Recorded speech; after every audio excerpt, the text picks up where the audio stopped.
Is it hard to convince guys that they're doing the right things when they're not getting the big reward, so to speak?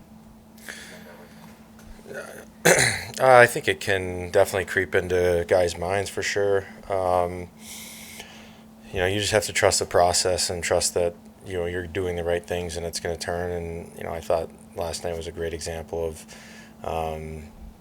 just work ethic and able to get out of get out of that slump and he's been working extremely hard. I think he's been playing very well. He's been solid defensively and creating a lot. It just hadn't gone in, but I think that his attitude has been terrific, and you never would have known that he'd gone a while without scoring a goal, and that's a huge thing.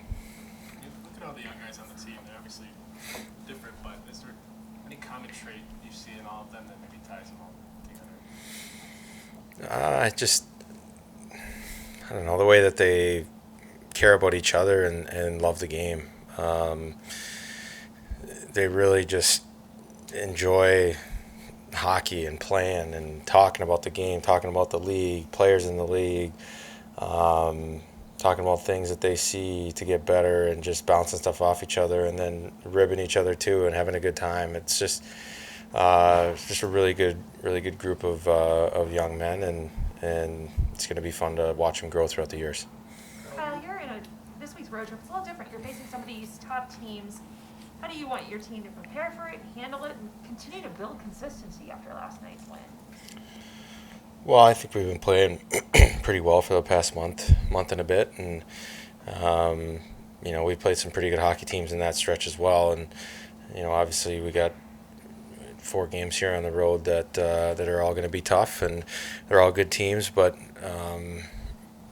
I just think we got to continue to focus on our growth and our development, and us trying to win hockey games. And obviously tomorrow night going into their building after just beating them at home, they're going to be prepared, they're going to be ready, and that's step one. So going to be a great challenge, and we're looking forward to it. Carl, you've been with Casey since day one, Casey Middlestat. He's called you a mentor, and again, we see another example in the Carolina game. He has such a good shot. I mean, he beat the goaltender, hit the post, does it later in the game, and scores. But he's a setup man, and he doesn't always like to shoot. Have you tried to convince him that you got a good shot, you can shoot more? I haven't said that to him, but I think that just me personally, I think the thing that makes his shot dangerous is the way that he hides his location. He gave false information on that goal for sure. If you see Anderson, he cheats over to that glove side and he's able to snap a little blocker. Like that's a highly skilled play that a lot of guys can't make. And so yeah, I mean, it'd be great for him to shoot more, but I think over the last 10 games or so, his game has really taken off, and he's getting to a place where I know that he expects of himself, and he wants to be, and so he's gonna continue to grow. He's gonna continue to learn how to score goals different ways, set up guys different ways. There's a lot of growth that's gonna continue to happen in his game.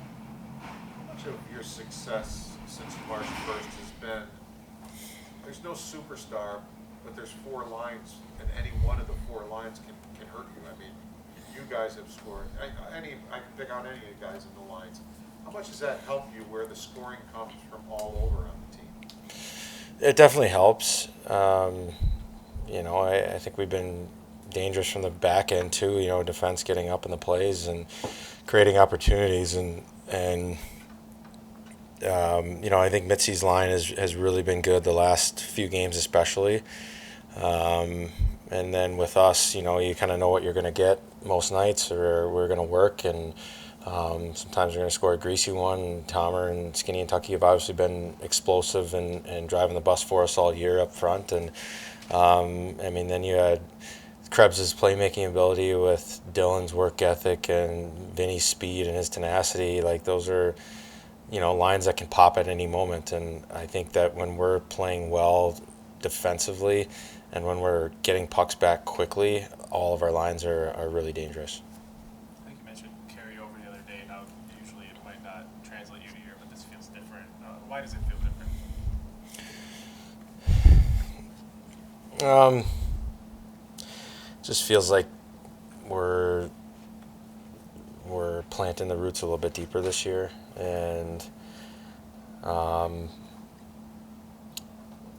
We have an attitude in there where, like, I mean, I haven't talked about this with the guys, but like, I don't want the year to end. Like, it's been so much fun, and I have a feeling that a lot of the guys in that room feel the same way. And we just want this to continue, and we want it to keep going. And we felt that way for a while. Like, there's no let's just make it to the end and just ride this thing out and maybe get a couple wins. It's like, it's go time every day, and that's a fun feeling to have. And I think the way that we're building kind of the relationships and the culture here, I think, is going to be what carries over.